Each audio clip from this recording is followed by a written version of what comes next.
Baitul Mal Munzalan Indonesia, lembaga yang fokus pada kegiatan yang meningkatkan kemakmuran masjid, menjadikan masjid kembali menjadi pusat peradaban Islam, solusi kemaslahatan umat. Dimulai dari sebuah masjid kecil dalam gang, masjid yang terletak di sebuah wilayah pemukiman mayoritas warga non-muslim. Kami mengenalnya sebagai Masjid Kapal Munzalan Mubarokan. Baitul Mal Munzalan Indonesia menjadi mitra Ziswaf yang mengelola dana umat untuk mensejahterakan umat. Baitul Mal Munzalan Indonesia memulainya dari sebuah gerakan yang fokus pada kegiatan pendistribusian beras terbaik untuk sahabat yatim dan penghafal Quran, yaitu Gerakan Infak Beras. Gerakan Infak Beras kini sudah tersebar di seluruh wilayah Indonesia, berada di 78 kota, 23 provinsi. Jumlah donasi sudah mencapai hingga angka 610,4 ton beras, disalurkan ke 3.329 pondok pesantren dan panti asuhan, 231.434 sahabat santri yatim, penghafal Quran dan fisabilillah yang telah menerima amanah terbaik dari orang baik. Tak hanya kegiatan beras, kegiatan lainnya di Baitul Mal Munzalan Indonesia memberi kebermanfaatan bagi warga di sekitar. Masjid Kapal Munzalan Mubarokan memberikan pelayanan terbaik kepada musafir produktif, membahagiakan sahabat yatim dan penghafal Quran dengan segala macam kegiatan yang menyenangkan, memberikan hadiah terbaik dan kegiatan lainnya yang mendukung dakwah fisabilillah. Kegiatan tersebut dibersamai oleh para pejuang agama Allah yang dikenal sebagai Paskas, Pasukan Amal Soleh. Semua pergerakan ini dimulai dari masjid kami baru mulai.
Seluruh saudara muslim yang ada di Bekasi ya, kalian yang Allah beri kelebihan rezeki, mari kita berdonasi bersama teman-teman gerakan infak beras ya. Ini Paskas di Pasukan Amal Soleh Bekasi ya. Kita belikan beras terbaik untuk orang baik, untuk para santri penghafal Quran, para dikirim ke madrasah, insya Allah berkah rezeki kalian insya Allah.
maka kepada panitia terapi masak 2 kuah supaya kita terus terus.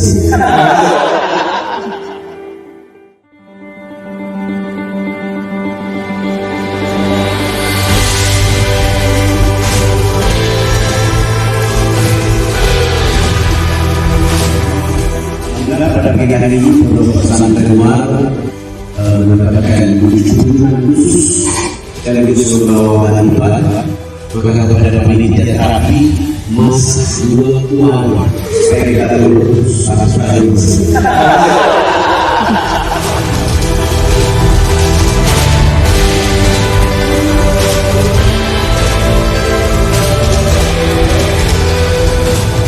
Masalah berhati, jangan lihat beras yang dibawa, jangan lihat antum kesini, lihat bahwa itu kerjaan dari Nabi yang akan kita perlu. Kerjaan dari Abu Bakar yang dilakukan oleh kita. Kerjaan dari Umar bin Khattab, Utsman bin Affan, Ali bin Abi Thalib, Anas bin Malik, seluruh sahabat melakukan jihad setelah pada hari ini. Karena mereka sudah tidak ada. Kita yang melanjutkan. Inilah hayati malam orang yang baca Quran lapar, orang yang sekolah kebingungan mencari makanan, maka sebutir nasi ini akan menjadi kekuatan para penghafal Quran untuk mengatakan kepada Allah, alhamdulillah kami bisa makan, kami bisa minum. Dan itu dari tangan keluarga besar pasca di bawah komando Lukman Hakim bersama guru keluarga besar pasca Bekasi yang sudah datang.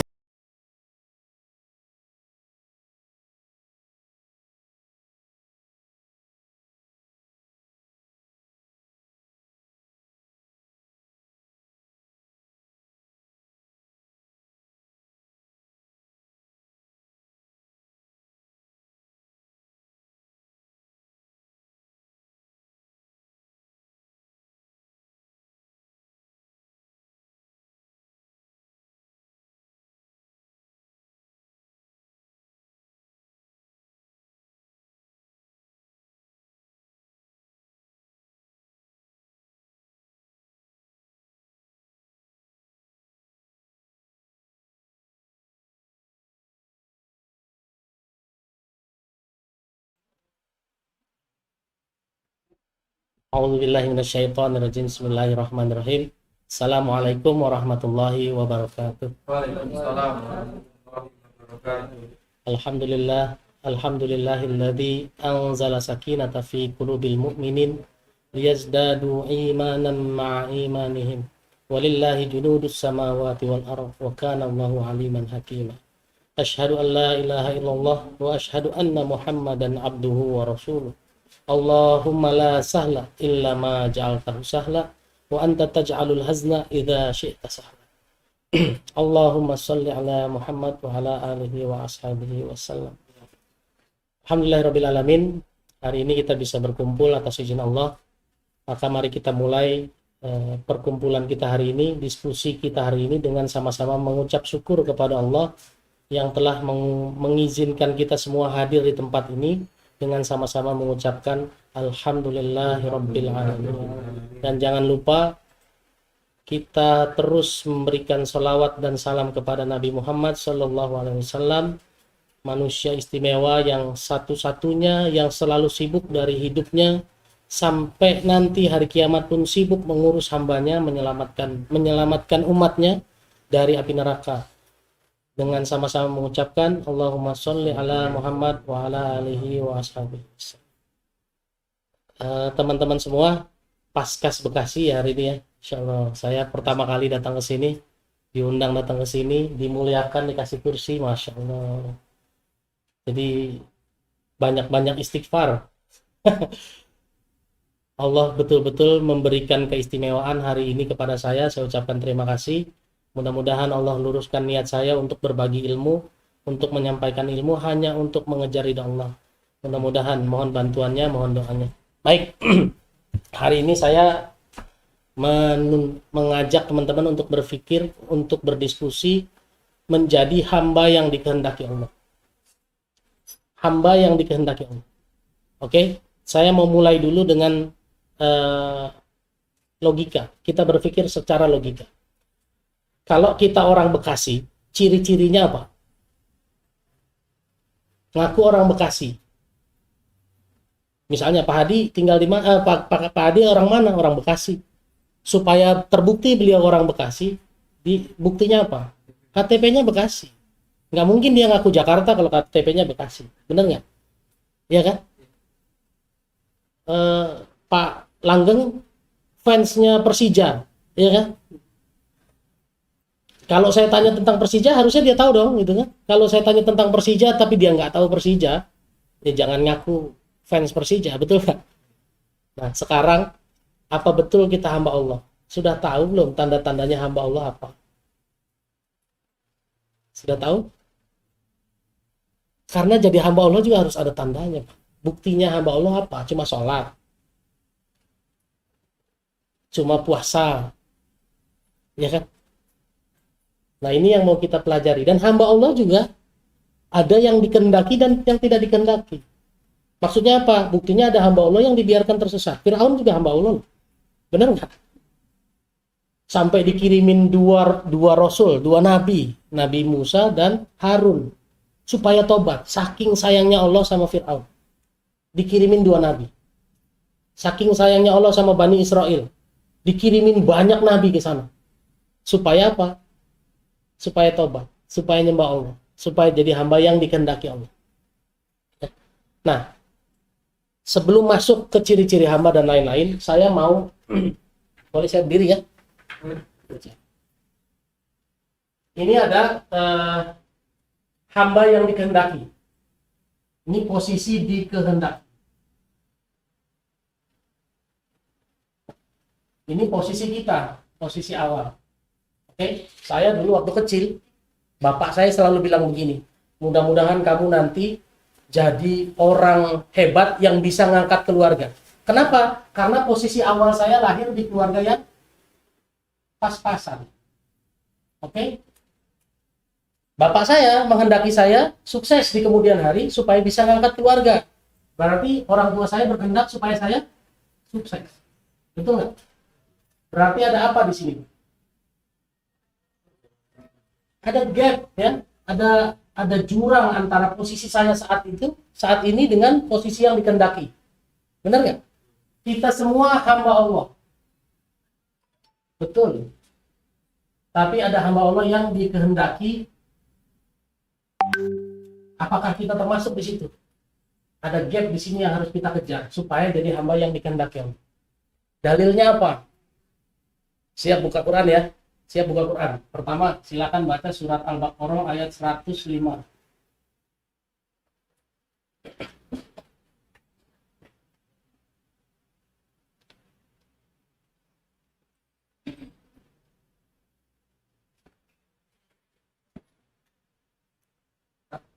Ada yang mau bacain artinya?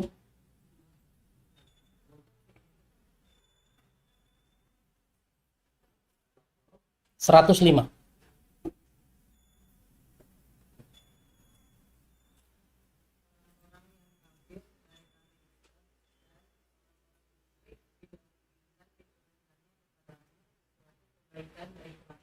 Oke.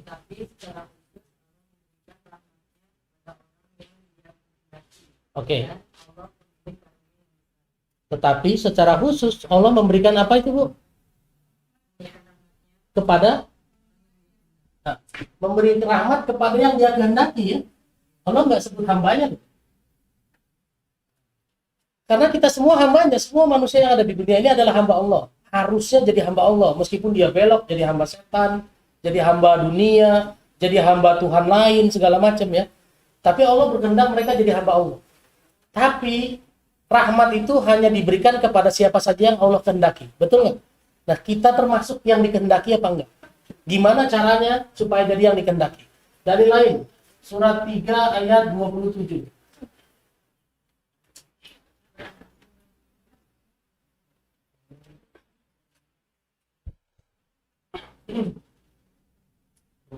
Engkau masuk malam.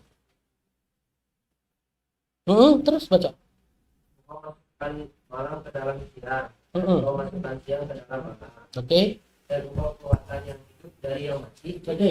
Dan engkaulah engkau keluarkan yang mati dari yang hidup, Oke. dan engkau memberikan rezeki kepada siapa yang engkau kehendaki. Oke, itu coba. Engkau memberikan rezeki ke Dan siapa yang dikehendaki.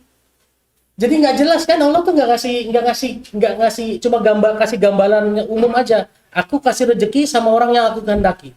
Bapak dikehendaki Allah apa enggak? Nggak tahu, bukan jawabannya nggak tahu. Tapi kita harus berjuang jadi orang yang dikehendaki Allah, betul nggak? Ya kan? Saya tambahin lagi dalilnya. Surat 3 ayat 47. Ini omongannya Siti Maryam. Waktu Nabi Zakaria ngobrol sama Siti Maryam. Ujung ayatnya aja.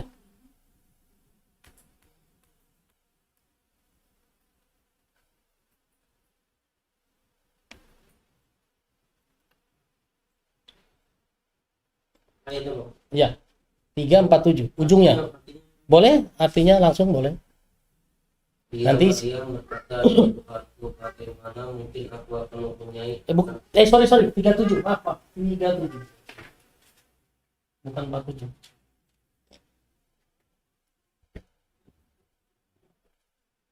Ujung ayatnya aja. Innallaha yarzuqu may yasha'u bighairi hisab.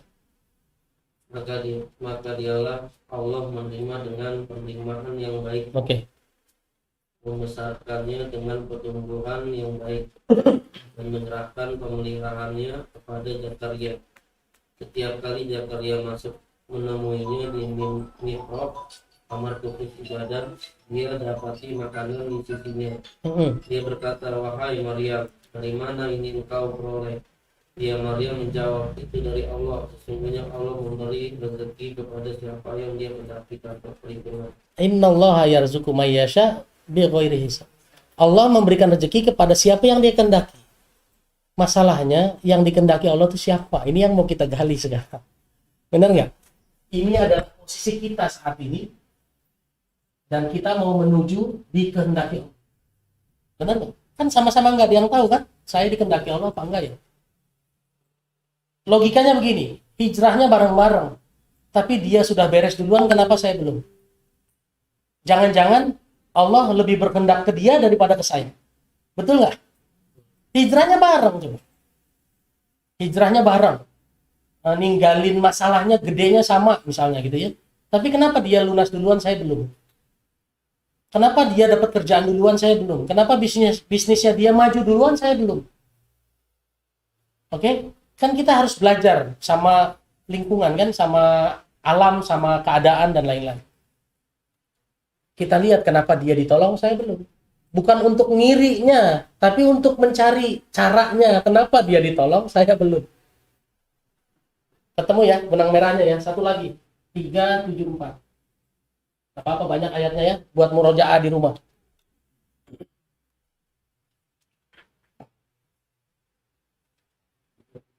Oke.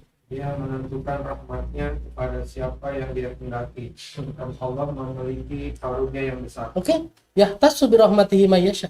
Wallahu dzul fadlil azim. Kan begitu ya? Allah memberikan rahmatnya kepada siapa yang dikehendaki.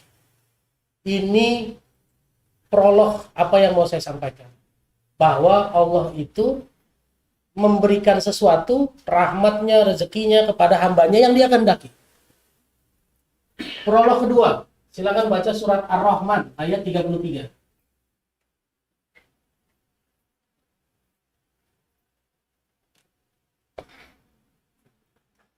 Yas'aluhu ma fis samawati wal ard. Kulla yaumin huwa fi sa'an.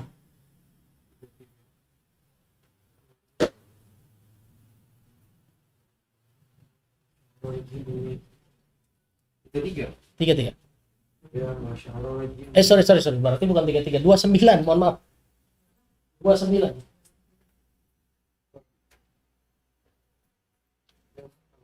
Yas'aluhu man fis samawati wal ard. Sorry. 29. Apa artinya, Pak?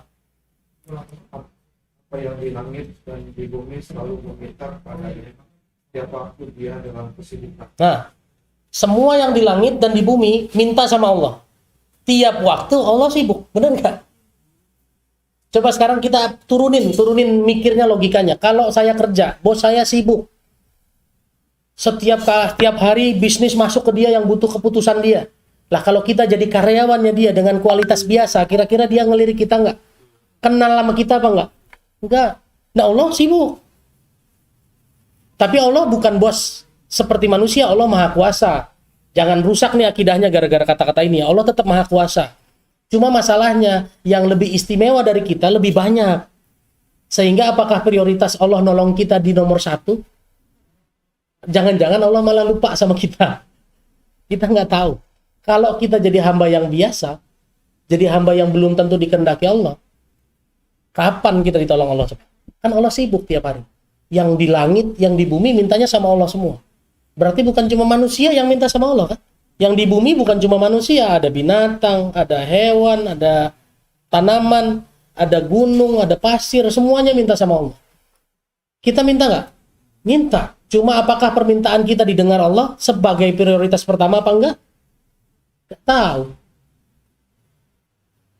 Ada korelasi nggak antara ayat-ayat 4 ayat ini dengan ini?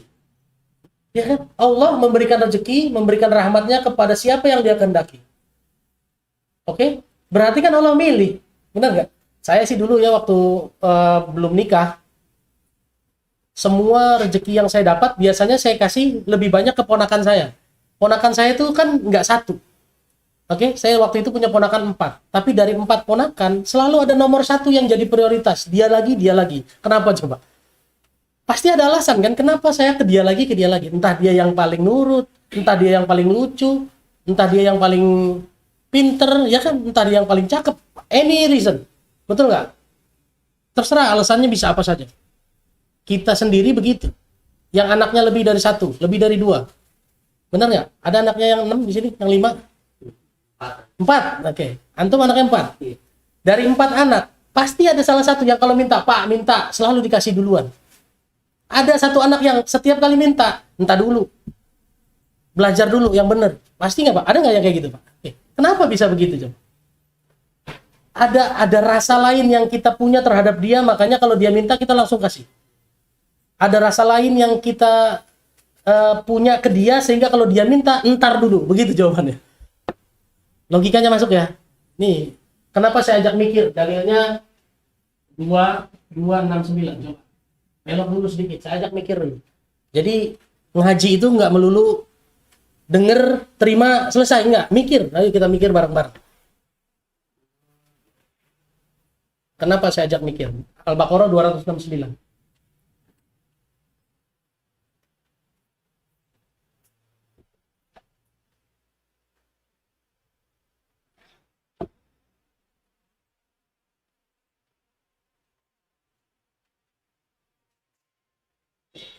Dia yang memberikan hikmah kepada siapa yang dia kehendaki. Oke.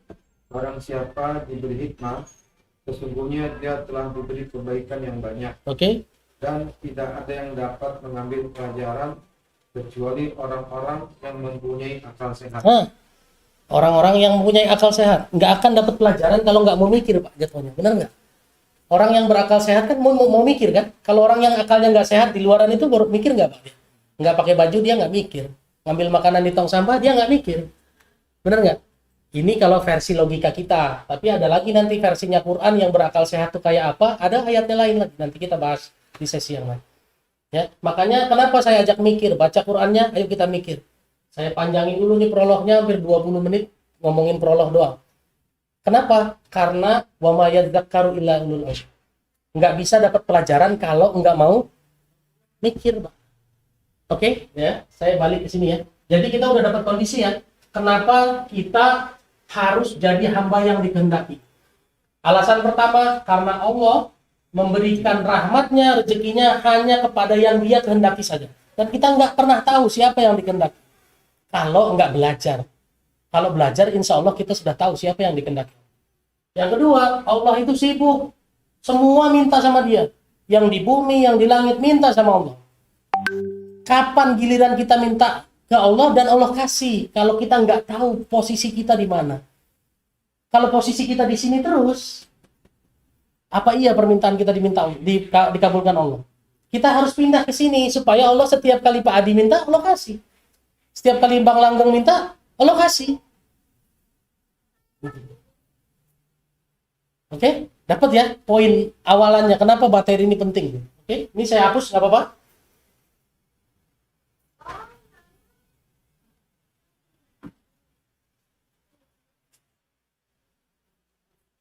Sekarang ingat yang tadi saya jelaskan.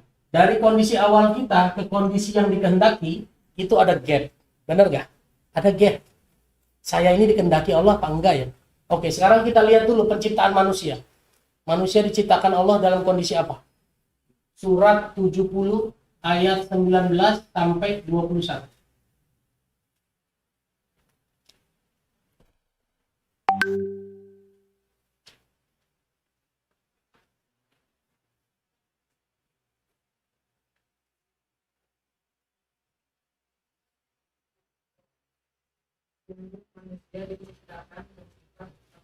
Oke, innal insana khuliqa halu'a.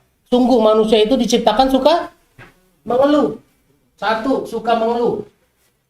Ayat 20-nya, Bu.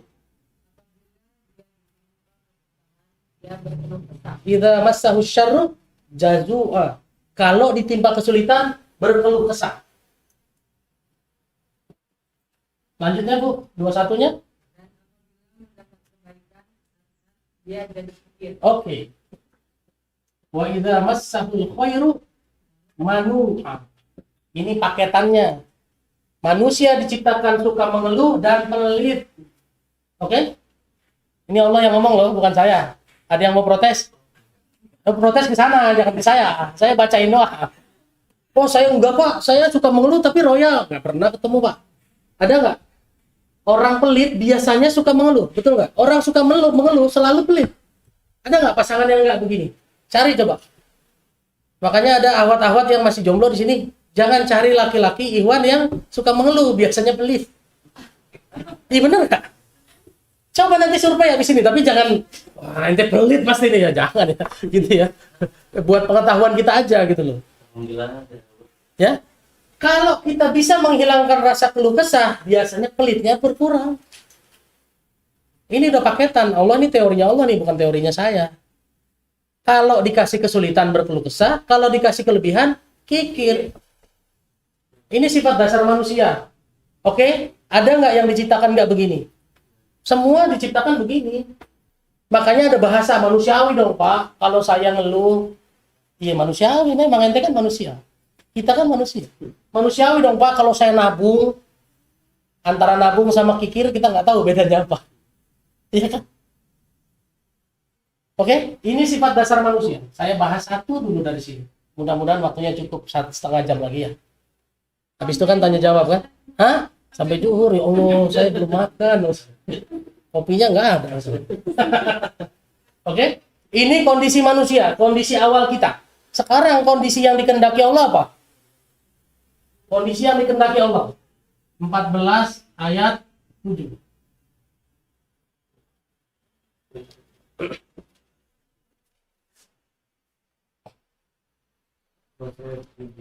Dan Wa id ta'ajjana rabbukum ketika Tuhanmu memaklumkan, sesungguhnya jika kamu bersyukur, Oke. niscaya aku akan menambah nikmat kepadamu. Oke.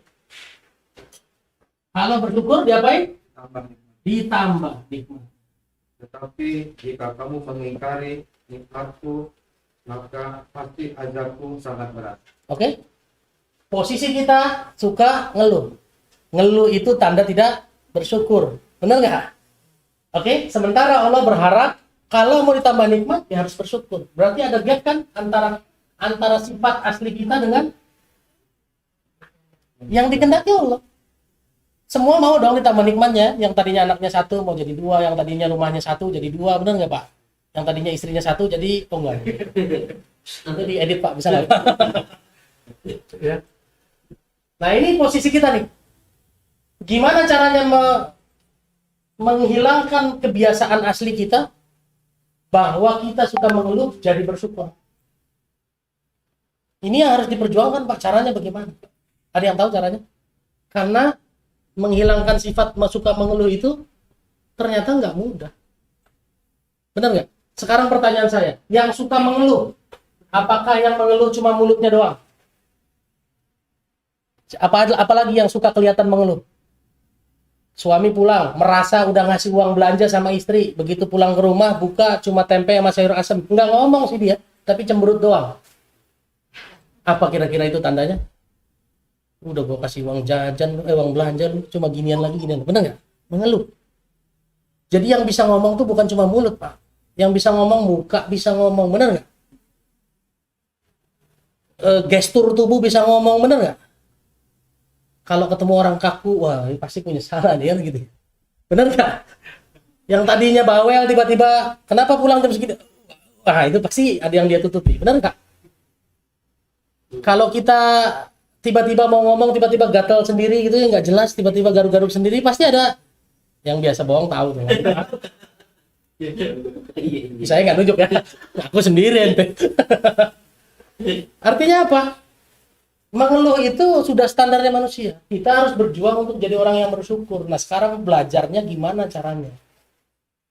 Oke? Apa yang diperintahkan Allah sekarang supaya kita bisa jadi hamba yang bersyukur? Pertama,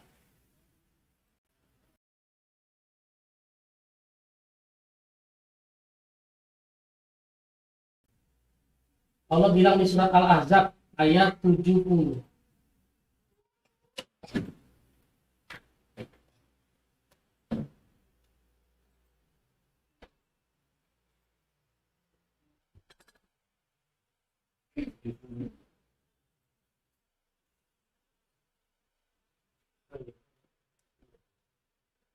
Ya ayyuhalladzina amanu taqullaha.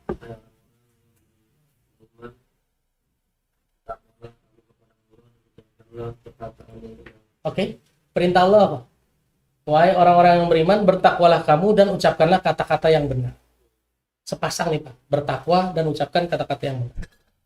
Kalau bertakwanya nanti jadi sesi lain kita bahas ya. Sekarang saya ngomongin berkata-kata yang benar dulu. Nah kalau di bertakwa sama berkata-kata benar sampai maghrib juga nggak beres-beres soalnya. Ntar saya nggak pulang-pulang. Oke?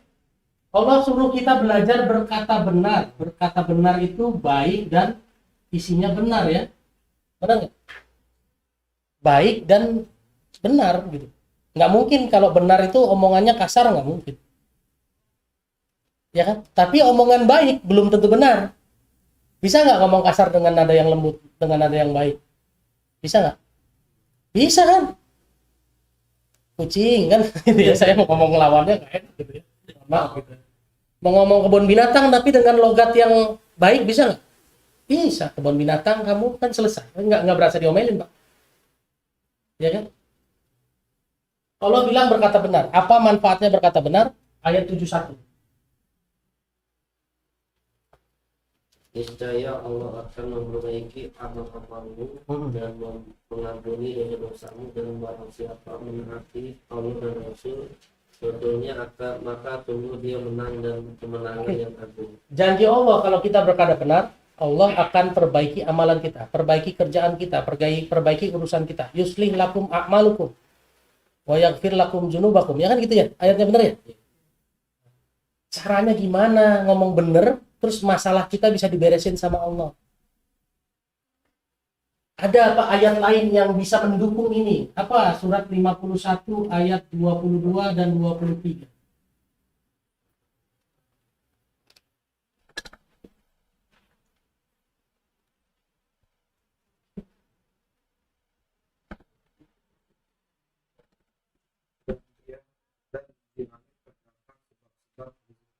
Oke, stop sampai situ. Dan di langit ada sebab-sebab rezekimu yang dijanjikan kepadamu. Betul nggak Pak? Ujung ayatnya gitu ya? Oke. Dan apa yang dijanjikan kepadamu. Di langit ada sebab-sebab rezekimu dan apa yang dijanjikan kepadamu. Oke? Apa yang dijanjikan sama kita? Rezeki, jodoh, ya. Maut juga ada kan? Dijanjikan Allah semua. Lalu ayat 23-nya Pak coba. Maka demi Tuhan langit dan bumi, sungguh apa yang dijanjikan itu pasti terjadi seperti apa yang kamu ucapkan. Oke. Semua yang dijanjikan Allah yang ada di langit itu akan terjadi seperti apa yang kamu ucapkan. Kalau Bang Langgeng ngomongnya kacau apa bener hari ini kira-kira? Kacau. Bangun tidur tiba-tiba, wah kayaknya hari ini gua kacau. Ya kacau ente sudah. Karena Allah bilang apa? Di langit ada sebab-sebab rezeki dan apa yang dijanjikan buat kamu. Semua yang dijanjikan akan terjadi seperti apa yang kamu ucapkan gitu ya. Makanya Allah suruh kita berkata-kata benar. Supaya apa? Supaya urusan ente beres. Benar nggak?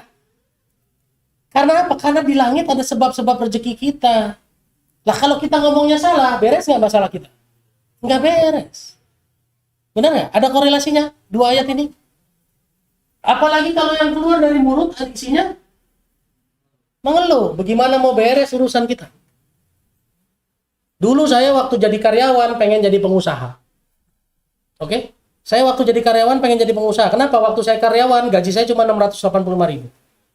Sudah kecil, sering diomelin sama bos, harus absen dan lain-lain. Sehingga di kepala saya, sebelum jadi pengusaha saya pengen jadi marketing dulu. Karena kalau jadi marketing nggak harus absen, duitnya banyak. Dan ternyata begitu saya resign dari kantor, dari karyawan, saya jadi marketing aja nggak ada gaji. Ternyata jadi marketing itu perjuangannya lebih berat lagi. Nyari data sendiri, nelponin orang dan lain-lain segala macam sampai putus asa. Akhirnya saya apa? Ngeluh lagi. Wah, ternyata jadi marketing ribet ya. Dulu waktu jadi karyawan gajinya kecil, merasa ribet juga. Begitu pengen jadi marketing, ada harapan gaji lebih besar, income lebih besar, ternyata prosesnya ribet. Nyari nasabahnya susah dan lain-lain. Ada yang pernah jadi cari nasabah ya, Bu? Cari nasabah, oke? Dari marketing saya berpikir kayaknya jadi pengusaha aja dah, lebih enak deh. Waktu itu jadi pengusaha saya nggak punya modal, karena jadi karyawan kan, gaji 685.000 waktu itu ya pasti buat ongkos dan makan aja. Alhamdulillah selesai gitu ya. Mau jadi pengusaha, oke. Begitu jadi pengusaha ternyata saya harus cari pemodal. Dan kalau nyari pemodal, apa bisa? Pak Adi, saya butuh usaha, mau bikin rental mobil. Modalin saya 500 juta dong. Langsung nggak dikasih? Nggak langsung, dia bilang sebentar, lu jelasin dulu ke gue dah. Coba proposalnya mana? Disuruh bikin proposal, disuruh ngelis apa, data segala macam, bener nggak Pak? Baru tuh cair duitnya, kalau proposalnya disetujui dia. Ribet nggak Pak? Akhirnya saya marah lagi sama Pak Adi. Gue mau usaha aja ribet banget sih Pak. Lah, kok jadi marah sendiri saya? Ngeluh sendiri, benar nggak? Kalau kita biasanya mengeluh, bagaimana masalah kita mau selesai? Karena apa? Karena kita menggagalkan rezeki yang Allah janjikan di langit. Pak, karena apa? Karena rezeki yang Allah janjikan di langit, itu akan terjadi seperti apa yang kita ucapkan. Oke? Jadi Allah berkehendak kita jadi apa, Pak? Jadi hamba yang bersyukur dengan cara apa sekarang? Berkata benar. Berkata benar dulu. Saya bisa datang di sini karena apa? Karena Allah tolong saya. Benar nggak? Kalau Allah nggak tolong saya, mana mungkin saya sampai sini? Karena Allah selamatkan saya, di perjalanan saya aman. Itu jawaban yang paling benar, Pak. Kenapa? Karena yang benar itu dari Allah. Al-haqqu min rabbika fala takunanna minal mumtarin. 4147. 4147.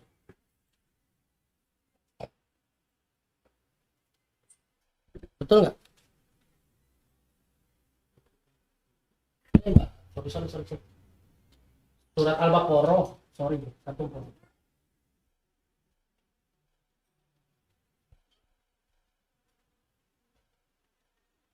Betul?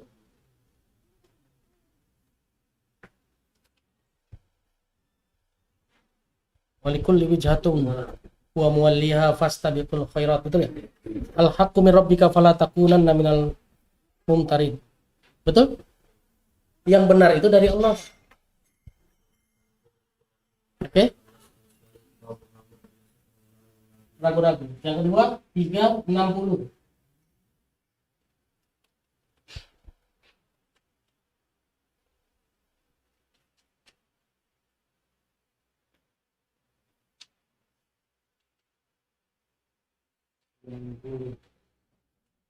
Itu dari Tuhanmu.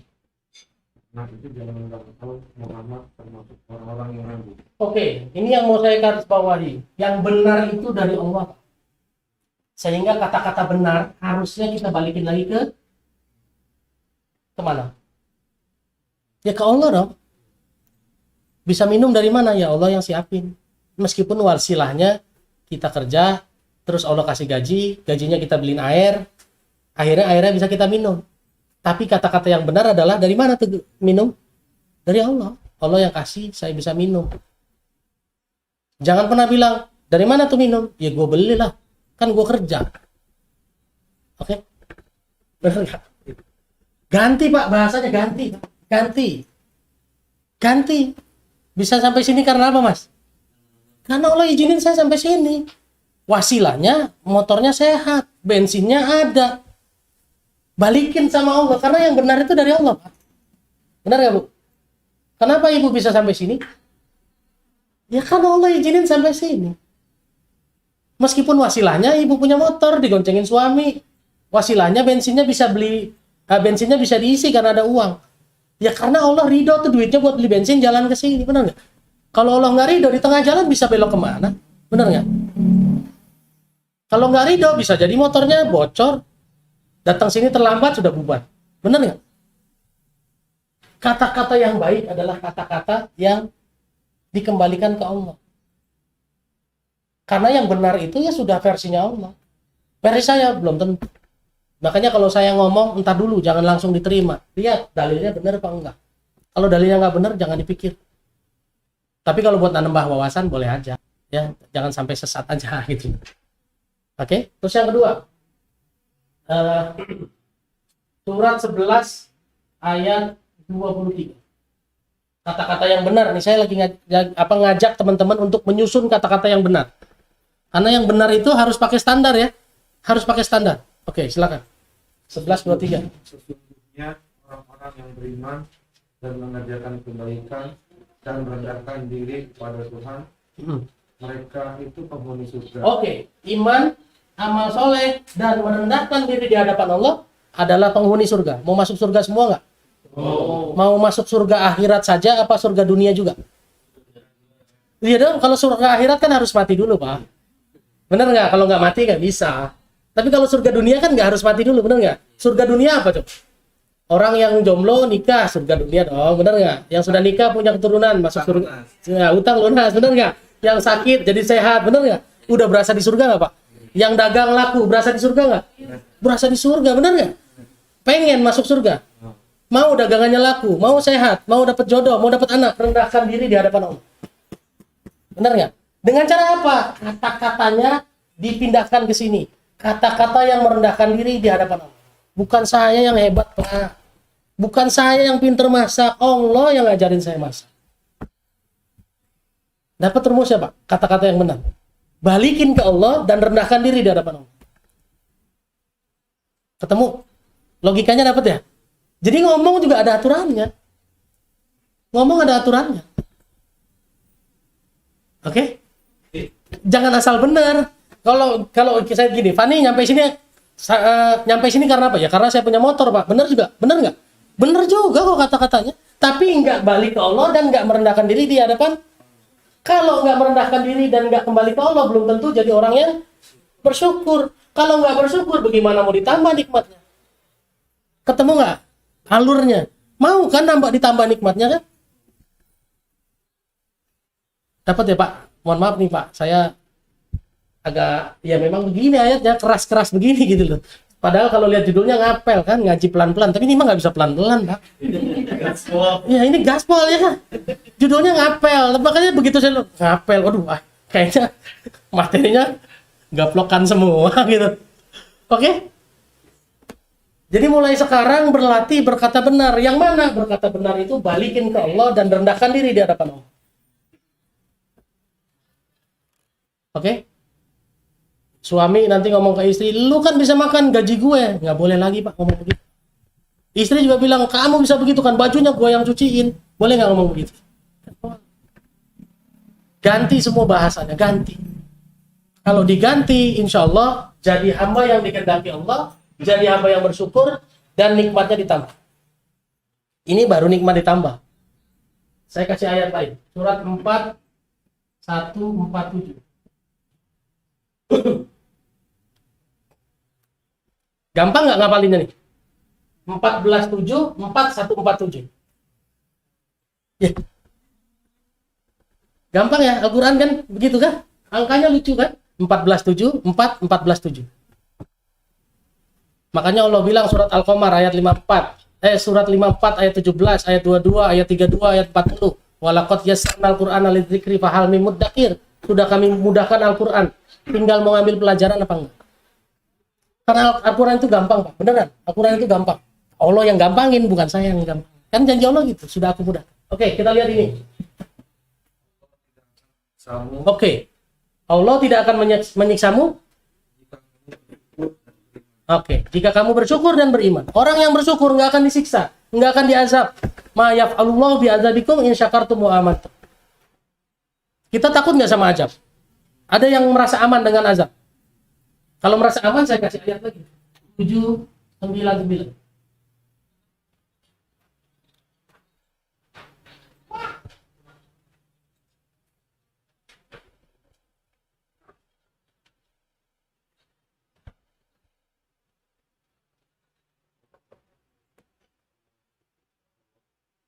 Apa arti, Mas Fani? Atau apakah mereka merasa aman dari siksa Allah? Oke, merasa aman dari siksa Allah? Coba lihat ujungnya. Allah selain orang-orang yang merugi. Tidak ada yang merasa aman dari siksa Allah selain orang-orang yang merugi. Kalau merasa aman dari siksa Allah, rugi Pak ente, Pak. Ya, jadi jangan pernah merasa aman dari azab Allah. Makanya kita harus salah satu menghindari azab Allah adalah bersyukur. Makanya berjuanglah melakukan hal ini supaya jadi hamba Allah yang bersyukur, supaya dapat apa? 1, ditambah nikmat, 2, dihindarkan dari azab. Oke? Segini. Al-Quran ini bukan cuma buat didengar, tapi harus dipraktekkan. 1 aja. Apa yang kita lakukan sekarang? Ganti bahasa, ganti kata-kata. Jadi kata-kata yang benar. Kata-kata yang benar itu yang mana? Yang balik sama Allah dan merendahkan diri di hadapan Allah. Oke? Saya bisa kerja karena saya punya ijazah, Pak. Iya, ganti mulai sekarang. Kenapa bisa kerja? Karena Allah izinkan saya bisa kerja di sini. Alhamdulillah Allah izinkan saya punya ijazah sesuai dengan persyaratan kerja di sini. Kesannya didengar orang aneh nggak? Kalau orang yang nggak biasa dengar. Aneh, biarin. Itu dakwahnya kita buat dia. Jangan bilang, saya nggak bisa dakwah, Pak. Nggak punya ilmunya. Lah, ngomong begitu aja dakwah, Pak. Benar nggak? Bang Langgang bisa nyampe sini sehat ya. Alhamdulillah, Allah sehatkan saya. Dakwah bukan itu, Pak. Dakwah. Supaya dia ingat yang nyehatin Allah loh. Bukan obat, bukan vitamin, bukan dokter. Yang nyehatin. Alhamdulillah ya, rezekinya melimpah. Luar biasa kerjanya Bang Langgeng nih. Duitnya banyak. Jawabannya apa? Alhamdulillah, Allah izinkan saya dapat rezeki yang banyak. Allah izinkan saya dititipkan rezeki yang banyak. Rendahkan diri di hadapan. Nanti ditambah, Bang. Kalau udah ditambah, ingat-ingat kita. Masalah ya.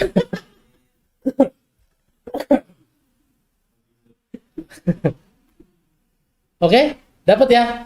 Sedikit. Materinya cuma segini. Nggak banyak-banyak. Tapi kalau mau diskusi, ayo, silakan. Saya buka diskusi dulu sebelum kita tambah ya. Ada yang mau nanya nggak? Seru? Apa mau ditambah dulu? Ada yang mau nanya dulu nggak? Saya nanti tambah lagi. Mau nambah? Mau nanya? Ente nggak boleh nanya, Mas. Oh, salah ya. Bapak mau nanya, Pak? Clear nggak? Jelas, Pak? Ada yang bingung nggak? Pan, mau nanya, Pan?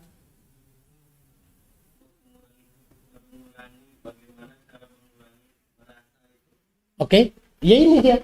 Bagaimana cara mengurangi merasa? Rendahkan diri di hadapan Allah, sudah. Iya kan? Merasa gue yang kerja, ingat Allah. Enggak, bukan gue ini yang kerja, Allah yang mudahkan saya. Lama-lama merasa, penyakit merasa itu hilang. Ya? Merasa gue yang angkat beras, merasa gue yang iklanin. Akhirnya donatur jadi banyak. Gimana caranya menghilangkan rasa itu? Rendahkan diri di hadapan Allah. Kan Ustadz Lukman sering bilang ya, rendah diri di hadapan Allah, rendah hati di hadapan manusia. Ada ayatnya, Pak, ternyata, Pak. 11:23. Jadi Ustadz Lukman itu bicara pakai dalil. Ayat. Saya lanjut dulu ya. Oke, berkata benar. Benar itu membuat kita memperbaiki rezeki-rezeki yang dijanjikan, karena rezeki yang dijanjikan semua terjadi seperti apa yang kita ucapkan. Nah, penyakit manusia selalu lebih ingat yang nyata daripada yang gaib. Betul apa enggak? Ya. Tiba-tiba anak bilang begini, ayah beliin sepatu. Yang diingat pertama kali Allah apa gaji? Gaji. Istri bilang begini, ayah lipstik habis. Yang diingat pertama Allah apa saldo? Saldo ya, bener nggak? Ini kan kebiasaan kita kan? Oke, sekarang saya mau ajak mikir surat Al-Baqarah ayat 1 sampai 5.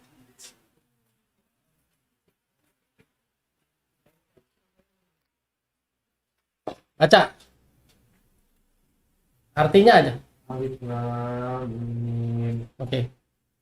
Kitab Al-Quran ini tidak ada keraguan padanya, petunjuk bagi mereka yang bertakwa. Oke, petunjuk bagi mereka yang bertakwa. Ini nggak perlu dibahas lagi ya. Clear ini. Lanjut ayat 2-nya, Pak. 3. Ayat 3-nya. Yaitu mereka yang beriman kepada yang gaib. Oke, nomor 1. Allah sebut pertama kali beriman sama apa? Sama yang gaib. Oke. Melaksanakan sholat, Sholat, infakkan sebagian rezeki infak. yang kami berikan kepada mereka. Terus lanjut ayat 4. Dan mereka beriman kepada Al-Quran, Al-Quran.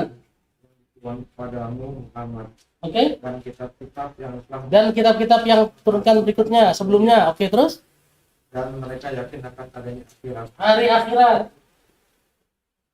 Ayat 5-nya apa? Mereka lah yang mendapatkan petunjuk dari Tuhannya, dan mereka itulah orang-orang yang beruntung. Disebut nama Allah nggak di sini, Pak? Disebutnya apa di sini?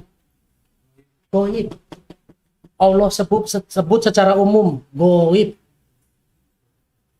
Kalau disebut secara Allah doang, kita kayak gitu tuh tadi tuh. Begitu istri minta baju, ingatnya saldo. Karena belum tentu ingat Allah. Oke, tapi kalau disuruh nginget yang gaib, bisa nggak kira-kira? Latihannya. Ayat 1 sampai 5, nama Allahnya nggak disebut. Harusnya kan disebut alladzina yu'minuna billah. Benar nggak? Tapi di sini alladzina yu'minuna bil ghaib. Allah ngajarin kita nomor 1 iman sama yang gaib. Besok-besok kalau anak beli sepatu, minta sepatu, kita minta dulu sama Allah ya. Karena yang maha gaib siapa? Allah. Lupain gaji. Kasih saya, bukan begitu. Saya lupain gaji. Jangan diingat-ingat dulu. Lupain keuntungan dagang, jangan diingat-ingat dulu. Ingat nomor 1 siapa? Yang gaib, yang maha gaib itu Allah. Latihan sekarang, kata-katanya diarahkan ke sini. Ya, ayah, rumah udah kusem, chat dong. Apa jawabannya sekarang? Kita minta sama Allah. Kalau Allah kasih rezekinya, insya Allah dikasih rezeki sama Allah, kita chat. Ganti, kalau biasanya kan, ayah, rumah udah kusam, chat ya, tunggu gajian. Nanti kita chat. Bener biasanya begitu kan? Biasanya begitu nggak? Suruh nginget yang apa sekarang? Yang gaib. Kata-katanya diarahkan ke yang gaib itu Allah, merendahkan diri di hadapan Allah. Oke? Satu paket kata-kata yang diajarin sama Allah di Al-Quran. Jadi ngomong nggak asal ngomong. Ngomong ada alasannya ngomong. Ada caranya nyusun bahasa. Bener nggak? Mulai sekarang, ayah, servis motor dong. Ntar dagangan laku baru servis. Begitu nggak ngomongnya kira-kira? Mulai sekarang nggak boleh lagi. Ganti bahasanya. Ganti bahasa. Yuk kita minta sama Allah yuk. Pasti Allah kasih rezeki. Kalau Allah rumusnya pasti. Kalau manusia rumusnya insya Allah. Kalau saya diundang ke sini insya Allah ya. Tapi kalau Allah ngasih rezeki pasti apa enggak? Pasti. Cuma tinggal kita dikehendaki apa? Apa enggak kan? Nah sekarang lagi belajar jadi hamba yang dikehendaki. Kenapa? Kalau dikehendaki Allah ditambah nikmat, dihindarkan dari azab. Dapat gambarannya ya? Caranya gimana? Ganti kata-kata. Karena kata-kata kita menentukan apa yang dijanjikan Allah yang ada di langit, sehingga urusan kita bisa beres. Ya? Dan kata-kata yang benar itu yang mana? Kata-kata yang kembalikan ke Allah, merendahkan diri kepada Allah, dan mengingatkan kita yang gaib. Yang gaib ini Allah, jangan ingatnya setan doang. Lebih takut mana sama Allah sama setan? Ayo. Lebih takut mana? Allah sama setan. Jujur nih, lebih takut Allah apa lebih takut setan? Serius. Ntar malam kita ke kuburan. Berani nggak? Iya sekarang berani. Ntar begitu sampai depan kuburan kan ente duluan, saya di sini. Kita ngomong takut sama Allah, disuruh ke kuburan takut. Berarti takut siapa? Takut sama setan ada yang di sana kan? Angan-angan kita aja ada setan di situ. Kalau betul takut sama Allah, pada saat sendirian ente buka apa? Instagram yang dibuka apa coba? Katanya takut sama Allah. Allah ada nggak di situ? Ada, Pak. Ke kuburan nggak berani karena ada setan. Sendirian di kamar buka Instagram yang nggak bener, ente kerjain. Takut siapa? Takut yang goib apa enggak? Yang goibnya goib yang mana nih? Iya kan? Yang senyum-senyum kayaknya pengalaman.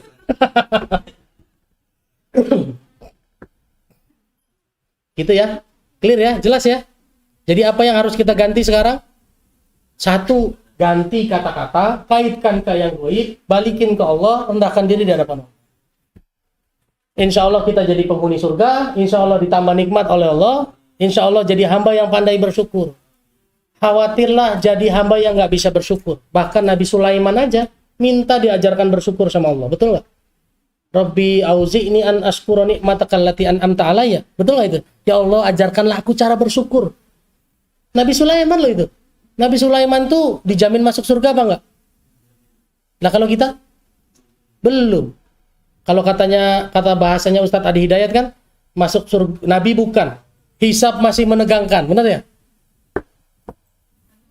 Antum siapa? Iku mendebarkan, ya kan? Ayo. Mulai dari ganti bahasa, ganti kata-kata yang menunjukkan bahwa kebenaran itu balik lagi ke Allah, merendahkan diri ke hadapan Allah, dan ingat di kepala kita, ingat yang gaib, ingat yang gaib, ingat yang gaib. Jadi ibu, suami istri nanti kalau misalnya pulang ke rumah, ya nggak ada nasi nih ya, ingat yang gaib, makan atau angin gitu ya. Ingat yang gaib, nanti Allah kasih rezekinya, insya Allah. Oke, ada pertanyaan? Mudah-mudahan nggak ada, jadi langsung tutup. Bu, oh jauh-jauh nih, Bu Yuli, Masya Allah. Luar biasa. Pengarsat ada? Masya Allah. Oke? Clear nggak? Jelas ya Pak ya? Ada yang mau diprotes nggak? Kalau ada yang salah nggak apa-apa. Kita saling diskusi di sini ya. Oke, siap. Masya Allah, YouTube ya. Assalamualaikum Ustaz. Siap, waalaikumsalam. Allah menyayangi kita, salah satu tandanya Allah akan membuat diri kita untuk mengurus agama Allah. Siap. Oke, bukti Allah sayang sama kita adalah ya memang kita ini kan diciptakan Allah dengan potensinya masing-masing, betul nggak?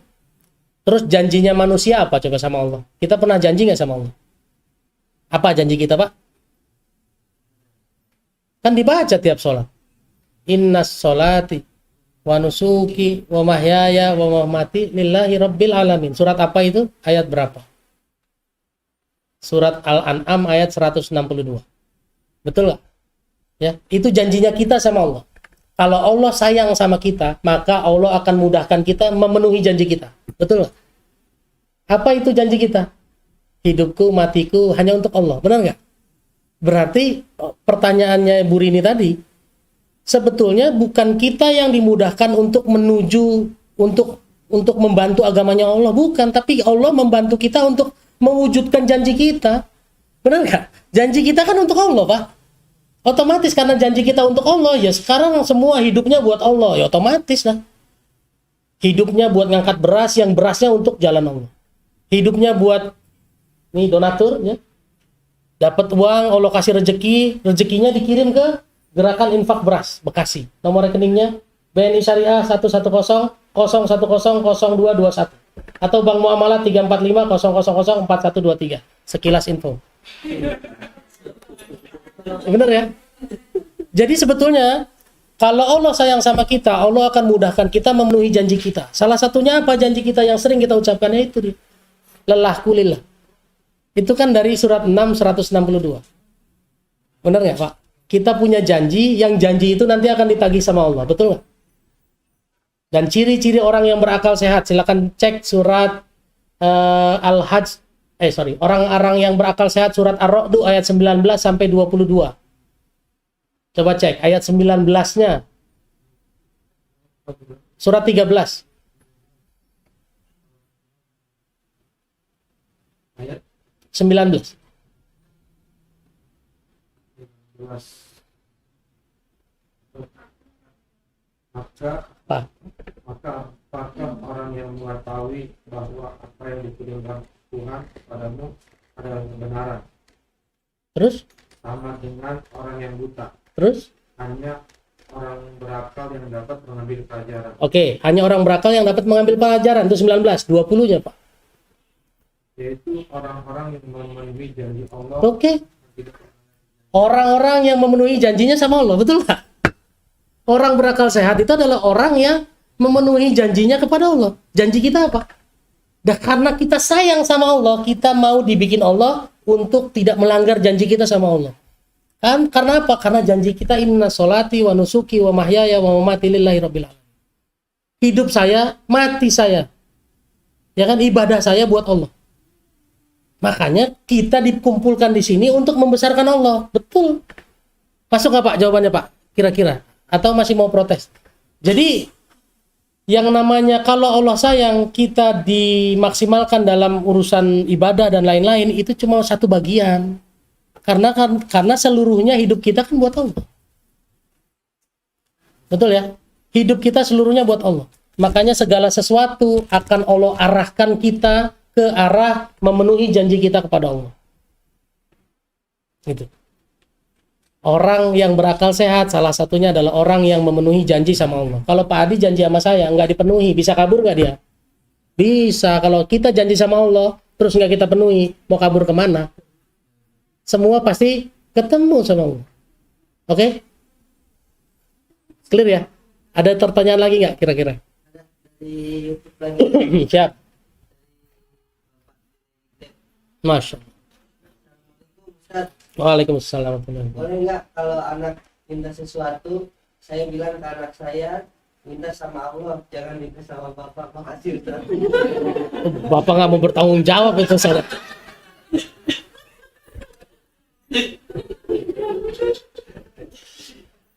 Ya sebetulnya jawabannya nggak salah ya, jawabannya benar. Nah, inilah manusia nih Pak, manusia itu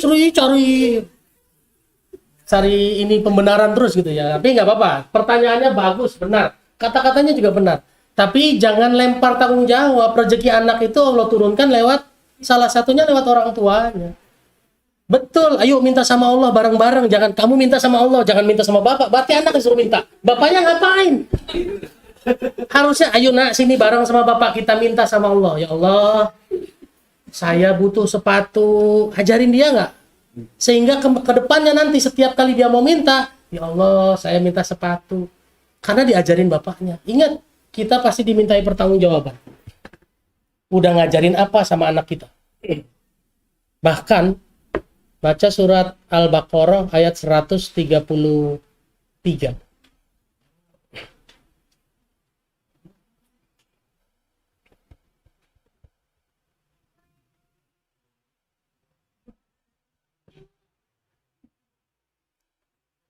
Tiga 133. Am kuntum syuhada'u idh hadara Ya'qubal maut. Apa artinya, Pak? Apakah kamu menjadi saksi atau akan menyebut Yakub? Oke, sampai situ dulu. Kita disuruh menyaksikan Nabi Yakub pada saat sakaratul maut. Apa yang diomongin sama Nabi Yakub? Ketika dia berkata kepada anak-anaknya, apa yang kamu sembah sepeninggalanku? Oke. Nabi Yakub nanya apa coba? Ma ta'buduna min ba'di, kalau saya sudah mati kamu nyembah siapa? Sampai mau sakaratul maut aja Nabi Yakub masih loh ngingetin anaknya. Benar nggak? Jadi ngingetin anak itu sampai sakaratul maut. Jangan bilang dia udah balik urusan dia sendiri, nggak bisa.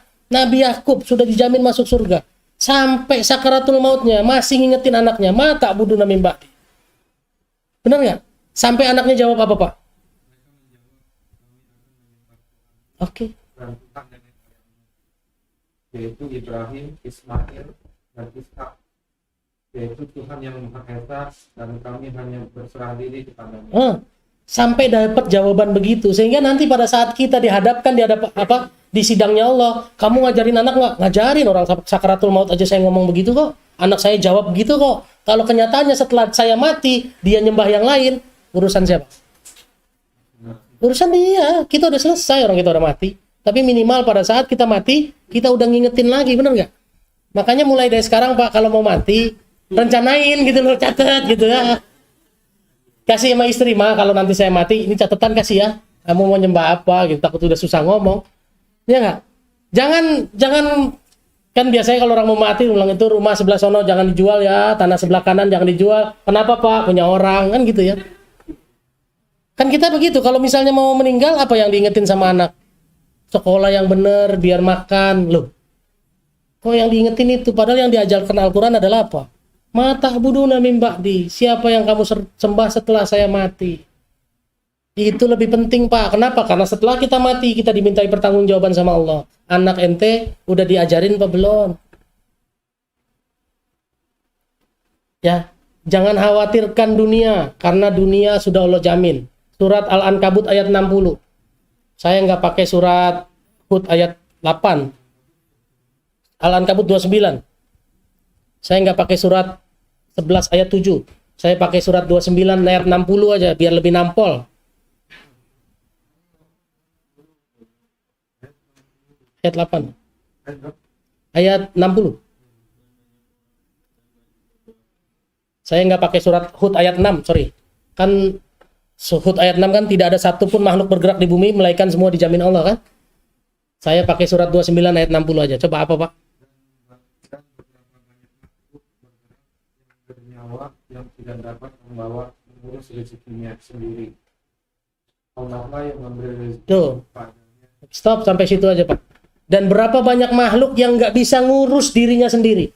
Wallahu yarzuquha. Ayatnya kan gitu kan, Allah yang kasih rezeki. Makhluk yang nggak bisa ngurus dirinya sendiri aja Allah kasih rezeki. Masa kita yang sehat, bisa ikhtiar, bisa mikir, bisa bergerak, bisa silaturahmi, masa nggak dapat rezeki? Nggak mungkin. Allah sudah jamin Pak. Kecuali ente tidur-tidur doang. Ente tidur di rumah aja dapat makan. Bener nggak? Sekarang ente cuma tidur di masjid aja dapat makan Pak. Berapa banyak masjid yang ngasih makan meskipun dia cuma tidur? Ya Pak. Kalau cuma sekedar makan mah gampang sekarang. Kalau surat Hud ayat 6, wa ma min dabbatin fil ardi illa 'alallahi rizquha. Semua makhluk bergerak, Allah yang jamin rezekinya. Ada yang lebih nampol ternyata ayatnya. Ya kan? Berapa banyak makhluk yang nggak bisa ngurus rezekinya sendiri, mengurus dirinya sendiri, Allah anterin rezekinya. Jadi masih mau khawatir soal rezeki? Gimana caranya supaya dapat rezeki? Jadi hamba yang dikehendaki Allah. Gimana jadi hamba yang dikehendaki Allah? Hamba yang bersyukur. Caranya bersyukur, ganti kata-katanya supaya apa? Supaya mendekat ke Allah, merendahkan diri kepada Allah dan mengarahkan kita beriman sama yang goib. Jadi besok-besok kalau anak sakit tapi saldo kosong, tetap imannya sama siapa? Sama Allah. Nah di sini saya yakin banget kok sudah banyak orang yang anaknya sakit, saldo nggak ada, tapi anaknya berhasil dirawat dan pulang. Nggak ada yang ditahan di rumah sakit kan? Ada nggak yang anaknya ditahan di rumah sakit? Nggak ada.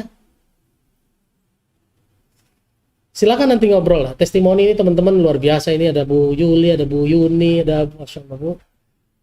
Ya ada Bu, lupa namanya saya. Bapaknya datang? Enggak. Ya, jadi bahkan kalau soal rezeki, makhluk yang nggak bisa ngurus dirinya sendiri aja Allah jamin rezekinya.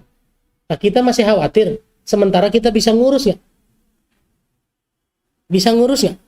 Meskipun bisa ngurus, apa perintah Allah sama kita? Perintah Allah surat 40 ayat 44, surat Ghafir ayat 44.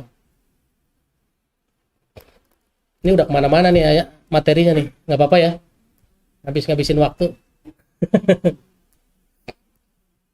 Biar makin yakin. Apa? maka telah kamu ingat pada apa yang kukatakan kepadamu, dan aku menyerahkan urusanku kepada Allah. Oke, aku menyerahkan urusanku kepada Allah. Meskipun kita bisa ngurus diri kita sendiri, tetap kita bilang saya pasrahin sama Allah aja urusan saya. Konsep merendahkan diri di hadapan Allah adalah penghuni surga. 11:23. Jadi meskipun Bapak bisa ngurus dagangan Bapak sendiri, ya urus yang Bapak bisa bisa urus. Masaknya Bapak urus, kemasannya Bapak urus, ngitung harganya Bapak urus.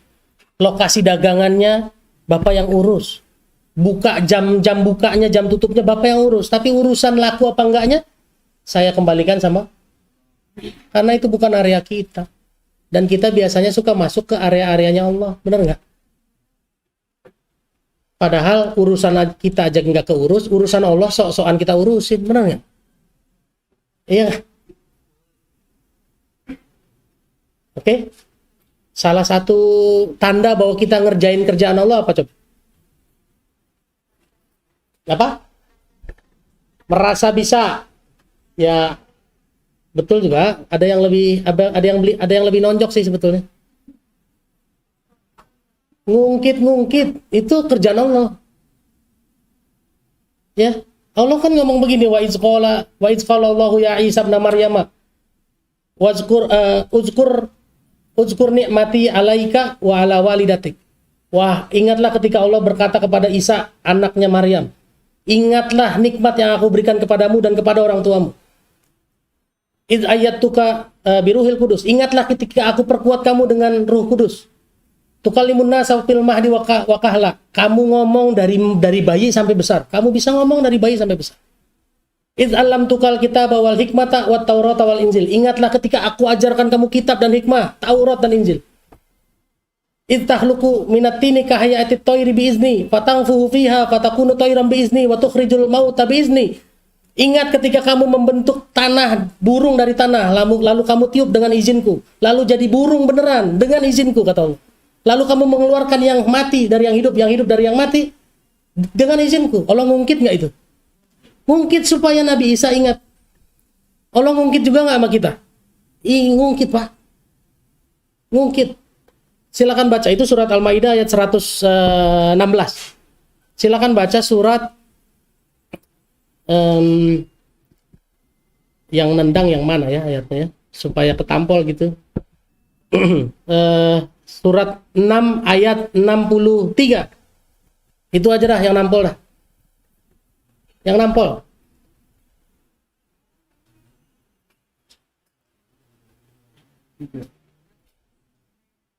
Qul may yunajjikum min zulmatil barri wal bahri. Coba Pak artinya. Oke. Dari bencana di darat dan di laut. Ketika kamu berdoa kepadanya dengan rendah hati dan dengan suara yang lembut. Oke, stop sampai situ. Allah ingetin sama kita, siapa yang nyelamatin kamu saat kamu berada kesusahan di darat ataupun di lautan. Yang saat itu kamu mintanya dengan merendahkan diri. Tad'unahu tadarru'a. Mintanya dengan merendahkan diri. Betul nggak Pak situ? Dengan apa ya? Di situ artinya apa Pak? Tad'unahu tadarru'a wa khufyah. Hati dan dengan suara yang lembut. Oke.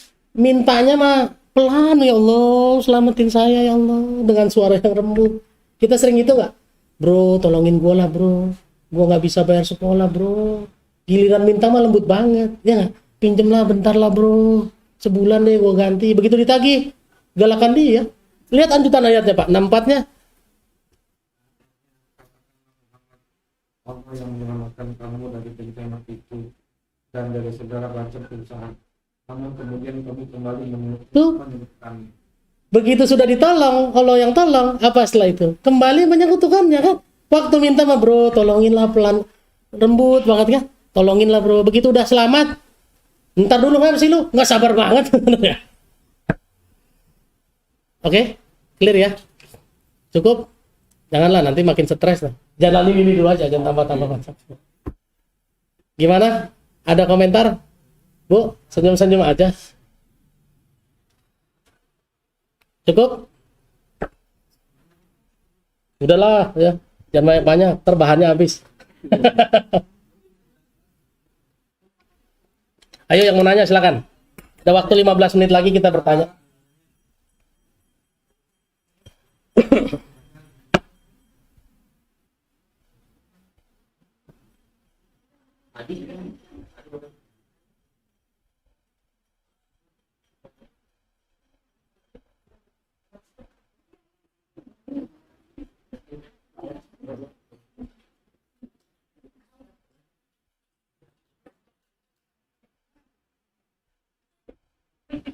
Clear semua ya?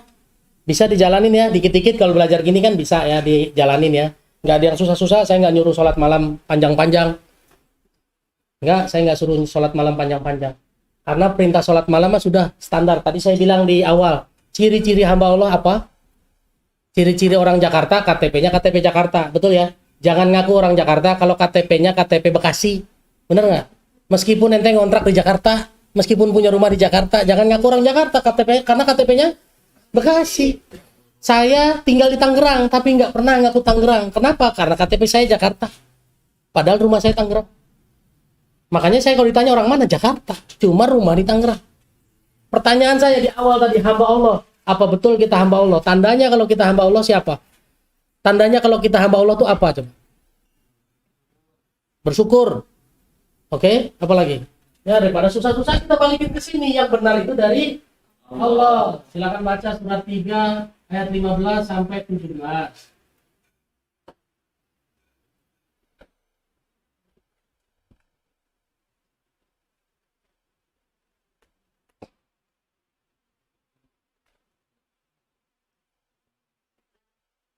Sebentar, Bu. Kita terusin ini. Sebentar lagi ada. Allah, maukah aku kabarkan kepadamu apa yang lebih baik dari yang demikian itu? Bagi orang-orang yang bertakwa tersedia di sisi Tuhan, mereka surga-surga yang mengalir di bawahnya sungai-sungai. Mereka kekal di dalamnya dan pasangan-pasangan yang suci serta ridho Allah, dan Allah maha melihat hamba-hambanya. Allah maha melihat hamba-hambanya. Siapa hambanya? Ayat 16. Yaitu orang-orang yang berdoa, ya Tuhan kami benar-benar beriman, maka ampunilah dosa-dosa kami dan lindungilah kami dari azab neraka. Tuh, orang hambanya Allah itu kalau berdoa minta diampuni dosa dan dihindari dari azab neraka. Coba ingat-ingat doa kita tadi pagi, banyakkan mana antara minta dilindungi neraka sama minta kaya, banyakkan mana? Iya, Pak. Kalau hamba Allah itu lebih banyak minta ampunnya. Kalau kita minta ampunnya satu, ya kan? Satu kali ya, Rabbana ighfir lana dzunubana wa liwalidayna warhamhuma kama rabbauna shighara. Habis itu minta yang lain, ya Allah, lunasin utang saya, sehatkan badan saya, selamatkan urusan saya, lakuin dagangan saya dan lain-lain. Benar nggak? Minta ampunnya sekali, minta yang lainnya bukan salah sih, bukan. Tapi kalau hamba Allah itu ciri-ciri nomor 1 lebih takut sama neraka daripada takut sama nggak bisa bayar kontrakan. Lebih takut sama neraka daripada nggak bisa bayar listrik. Oke? Sekarang kalau PLN udah depan rumah biasanya lebih panik apa enggak? Gue putus lo kalau nggak bayar, panik apa enggak? Semua orang dimarah-marahin. Katanya takut sama Allah. Petugas PLN takut, se-RT tahu semua. Oke, ciri-ciri hamba Allah 1, berdoa, minta ampun dari dosa dan api neraka. Ayat 17 ya, Pak? Juga orang yang sabar. Orang yang sabar, 1 sabar. Ciri-ciri sabar apa? Yang nggak asal marah ya. Sumbu pendek banget, bentar-bentar marah, bentar-bentar marah. Terus? Orang yang benar. Orang yang benar. Terus? Orang yang taat. Orang yang menginfakkan hartanya. Dan orang yang memohon ampunan pada waktu sebelum fajar. Oke. Waktu sebelum fajar ngapain kita? Masih tidur. Sholat subuh kesiangan. Oke? Ya kok jadi ketawa-ketawa sih? Malu ya sama diri sendiri. Allah, saya ngaku hamba Allah, ternyata sabar belum bisa, benar belum tahu, taat. Taat apa ciri-ciri taat? Ciri-ciri taat surat Al-Hajj ayat 34 35.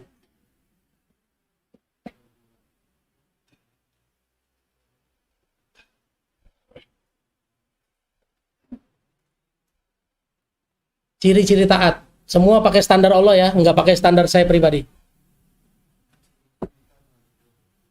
Dan bagi setiap umat telah kami syariatkan penyembelihan kurban agar mereka menyembah Allah atas rezeki yang dikaruniakan Allah kepada mereka berupa hewan ternak. Maka Tuhanmu ialah Tuhan yang Maha Esa. Karena itu berserah dirilah kamu kepadanya dan sampaikanlah Muhammad kabar gembira kepada orang-orang yang tunduk patuh Nah, padanya. tunduk dan patuh kepadanya. Siapa yang orang tunduk patuh itu? 35-nya, Pak. Itu orang-orang yang apabila disebut nama Allah hati mereka bergetar. Nah, orang-orang yang disebut nama Allah hatinya bergetar. Muncul rasa khawatir karena kita punya dosa. Bukan orang-orang yang disebut ibu kontrakan datang, bergetar hatinya. DC datang takut gitu loh. Oke, lanjut Pak. Orang yang sabar. Terus? Dan orang yang melaksanakan sholat dan orang yang menginfakkan sebagian rezeki yang kami karuniakan kepada mereka. Nah, itu taat aja segitu banyaknya Pak ciri-cirinya, benar nggak? Ada nggak kita di situ tanda-tandanya? Belum tahu ya, silakan introspeksi sendiri ya. Selanjutnya saya tambahin lagi ya. Ciri-ciri hamba Allah. Berikutnya surat Al-Furqan ayat 63 sampai 66. Terakhir. Habis ini kita tutup. Ibu mau nanya nanti ya. Ibu mau nanya ya.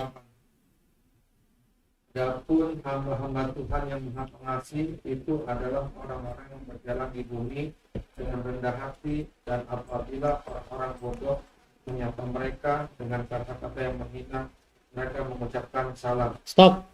Orang yang hamba Allah adalah orang yang berjalan di muka bumi dengan rendah hati. Dan kalau diomongin orang dengan kata-kata yang menghina, dijawab apa Pak? Salam. Salam itu artinya apa? Doa kan? Selamat ya, selamat, semoga. Kita kalau dikatain itu harusnya nggak ngatain balik Pak. Kalau selama ini ngaku hamba Allah, tapi kalau dikatain orang ngatain balik, berarti belum jadi hamba Allah. Lanjut Pak, berikutnya. 64. Dan orang-orang yang menghabiskan waktu malam untuk beribadah kepada Tuhan mereka dengan bersujud dan berdiri. Nah, orang yang menghabiskan waktu malam untuk beribadah, bersujud dan berdiri. Kita malamnya ngapain? Tidur, ada Liga Champion, nonton bola, ya nggak? Berarti hamba champion Pak, hamba bola. Bukan hamba Allah. Oke. Dagang sampai malam gitu ya. Sip malam. Pak, itu Pak DA namanya Pak. Itu DA. Apa? Derita antum. Lanjut. Dan yang kami jauhkan azab jahanam dari kami, karena sesungguhnya azab itu membuat kebinasaan yang kekal. Tuh, yang ditakutin azab neraka, jahanam. Lanjut Pak, apalagi Pak? Loncat ayat berikutnya Pak. Dan termasuk hamba-hamba Tuhan yang Maha Pengasih, orang-orang yang apabila menginfakkan harta, mereka tidak berlebihan dan tidak pula kikir Tuh. secara wajar. Tidak berlebihan, tidak kikir. Oke, nanti itu materi sendiri. Ada lagi ayat penjelasannya. Oke, lanjut Pak. Oke, Sembahan lain dan Oke. membunuh orang yang diharamkan Allah, oke, kecuali dengan alasan yang benar, oke. dan tidak berzina. Dan barang siapa melakukan demikian itu, niscaya dia mendapat hukuman yang berat. Oke, banyak ya standarnya hamba Allah. Kita udah jalanin apa belum? Jangan ngaku hamba Allah kalau belum jalanin itu gitu. Itulah tanda-tandanya hamba Allah. Oke, Bu, silakan mau nanya apa, Bu? Mudah-mudahan Allah mampukan saya untuk menjawabnya. Waalaikumsalam. Ya, siap. Bu Ningrum, salam kenal.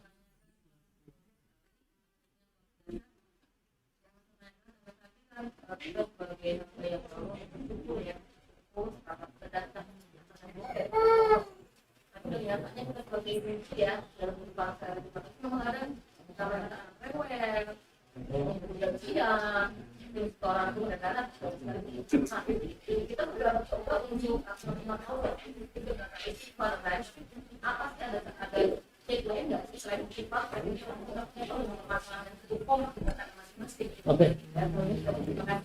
Siap. Ini pertanyaan yang luar biasa bagus. Tapi jawabannya cuma satu. Allah pernah menasehati Nabi Adam. Ya. Allah kasih tahu Nabi Adam di surat Toha ayat 116, 117, 120, 121, 122. Allah nasihati Nabi Adam. Allah bilang apa? Hadza aduwwal lakum wa li zaujikum. Ini musuhmu. Allah haza itu berarti kalau nunjuk haza itu artinya ini, Bu. Kalau ini barangnya ada apa enggak? Ada kan? Ini gelas, ada barangnya, Pak. Ya, nggak mungkin ini gelas terus barangnya nggak ada, nggak mungkin. Nabi Adam itu dikasih tahu sama Allah, ini iblis musuhmu dan musuh istrimu. Jangan dengerin dia, kata Allah gitu. Silakan baca surat Toha 116 sampai 122. Surat 20, 116 sampai 122. Tapi Allah bilang apa di 115-nya? Allah bilang begini sama Nabi Adam. Sudah aku pesankan kepada Adam. Apa pesannya? 116, 117, 118, 119, 120. Ya. Tapi Allah bilang apa? Tapi dia lupa sama pesanku. Aku dapati dia tidak punya kemauan yang kuat. Rumusnya cuma satu, Bu. Kemauan yang kuat. Nggak ada cara lain. Taat sama Allah, kemauan yang kuat. Nginget yang gaib, kemauan yang kuat. Kemauan yang kuat. Kenapa? Karena setan bilang begini di surat 7. Surat 7 ayat 17. 7-18, antara 17-18.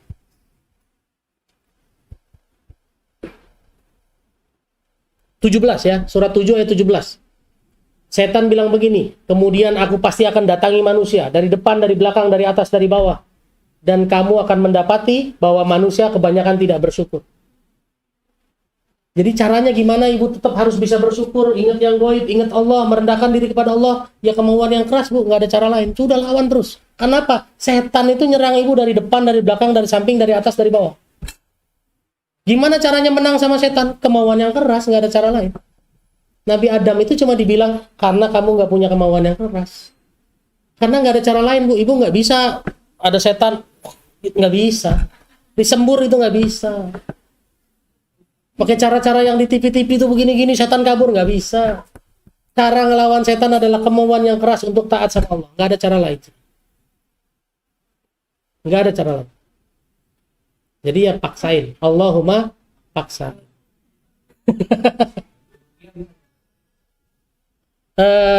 Saya tambahin surat 18.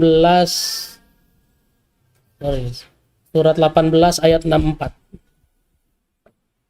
18 apa 17 ya? Oke, surat 17, sorry.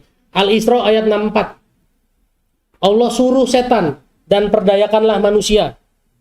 Siapa saja di antara manusia dengan suaramu yang indah, dengan pasukanmu yang hebat-hebat. Allah suruh tuh setan. Tapi Allah bilang apa di ayat 65-nya? Sesungguhnya terhadap hamba-hambaku, engkau iblis tidak dapat berkuasa atas mereka. Jadi ibu ya harus punya semangat yang kuat untuk jadi hamba Allah. Kalau sudah jadi hamba Allah yang kuat, yang sesuai dengan standarnya Allah, setan nggak bakalan mampu menyesatkan ibu, nggak bisa. Nggak bakalan bisa.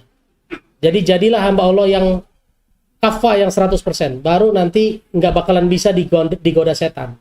Gitu.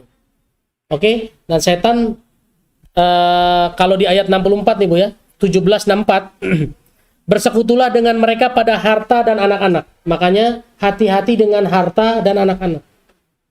Sama harta kita cinta banget, sama anak-anak cinta banget, benar nggak? Makanya sering kita mengorbankan apa-apa demi, padahal Allah bilang hati-hati. Jangan-jangan kita sesat gara-gara terlalu cinta sama anak. Ya. Jadi di 17:64 itu Allah perintahkan setan untuk memperdaya manusia lewat salah satunya apa? Dengan harta dan anak-anak. Oke? Hati-hati sama dua hal itu. Silakan cinta sama anak harus, tapi jangan berlebihan. Silakan cinta sama harta harus, tapi jangan berlebihan. Kalau kata Ustadz Lukman, simpen di laci aja gitu ya. Jangan simpen di hati. Mobil parkir di garasi aja, jangan parkir di hati. Cukup ya Bu? Mudah-mudahan bisa dipraktekin, karena emang cuma satu. Allahumma paksain aja. Sip, cukup ya? Ada lagi? Cukup? Kita tutup ya? Mau nanya? Enggak, oke. Mari kita tutup dengan sama-sama berdoa kepada Allah. Semoga perkumpulan kita hari ini Allah ridhoi. Kita mulai dengan beristighfar 3 kali. Astagfirullahaladzim, astagfirullahaladzim, astagfirullahaladzim.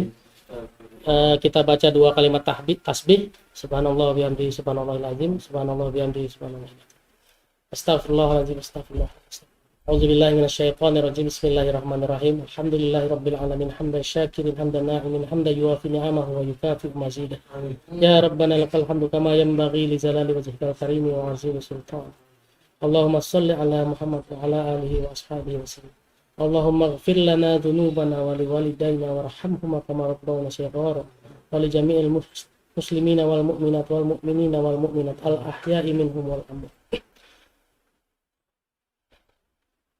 La ilaha illa anta subhanaka inni kuntu minaz zalimin. Rabbana zalamna anfusana wa illam taghfir lana wa tarhamna lanakunanna minal khasirin. Allahumma ij'al hadza jam'an marhuman. Ya Allah, jadikanlah pertemuan kami hari ini pertemuan yang mendapatkan rahmat dan ridho darimu ya Allah. Ya Allah, jangan jadikan kami yang ada di tempat ini kembali sesat setelah mendapat petunjuk darimu ya Allah. Jadikanlah kami hamba-hambamu yang mampu menjalankan perintahmu yang ditulis dalam Al-Quran ini. Ya Allah, jadikanlah Al-Quran masuk ke dalam hati kami dan aktivitas kami sehari-hari ya Allah. Jangan jadikan Al-Quran menjadi hiasan dinding rumah kami saja ya Allah. Ya Rabbana, ampunilah kami karena kesombongan kami selama ini. Kesombongan kami yang gak pernah mau baca buku ya Allah. Buku yang kau telah berikan dari 1400 tahun yang lalu. Ya Allah, ampunilah kami karena kesombongan kami yang selama ini lebih mengandalkan logika kami ya Allah. Lebih mengandalkan pengalaman kami yang ternyata selama ini gak ada benarnya ya Allah. Rabbana, jika di antara kami hari ini yang hadir ada yang sedang sakit ya Allah, sembuhkanlah sakitnya ya Allah. Jika di antara kami yang hadir hari ini masih punya hutang ya Allah, lunaskanlah hutangnya ya Allah. Jika ada di antara kami yang hadir hari ini masih belum mendapat jodohnya, datangkanlah jodoh yang soleh-soleh ya Allah. Ya Rabbana, jika ada di antara kami yang hari ini belum mendapati keturunan, berikanlah keturunan yang menjadi hafiz-hafizah, yang menjadi qurrata ayun ya Allah. Rabbana, jika ada di antara kami yang hari ini hadir ya Allah, yang belum mempunyai pekerjaan, belum mempunyai usaha ya Allah, ciptakanlah pekerjaan buat mereka ya Allah. Ciptakanlah pekerjaan buat mereka, ciptakanlah usaha buat mereka ya Allah. Usaha yang berkah, yang mendapat ridhomu, yang insya Allah bisa bermanfaat bagi umat. Rabbana hablan min azwajina wa zurriyatina qurrata a'yun waj'alna min Rabbana atina fid dunya hasanah wa fil akhirati hasanah wa qina adzabannar. Subhana rabbika rabbil izzati amma yasifun wa salamun alal mursalin walhamdulillahi rabbil alamin. Terima kasih banyak atas perhatiannya. Semua yang benar mutlak dari Allah, yang salah saya sendiri, yang salah dari saya sendiri. Kepada Allah saya mohon ampun dan kepada sahabat-sahabat semua saya minta maaf lahir dan batin. Semoga teman-teman bukakan pintu maaf yang seluas-luasnya untuk saya. Dan kita tutup dengan doa kafaratul majlis. Subhanakallahumma bihamdika asyhadu an la ilaha illa anta astaghfiruka wa atubu ilaik. Wabillahi taufiq wal hidayah. Assalamualaikum warahmatullahi wabarakatuh.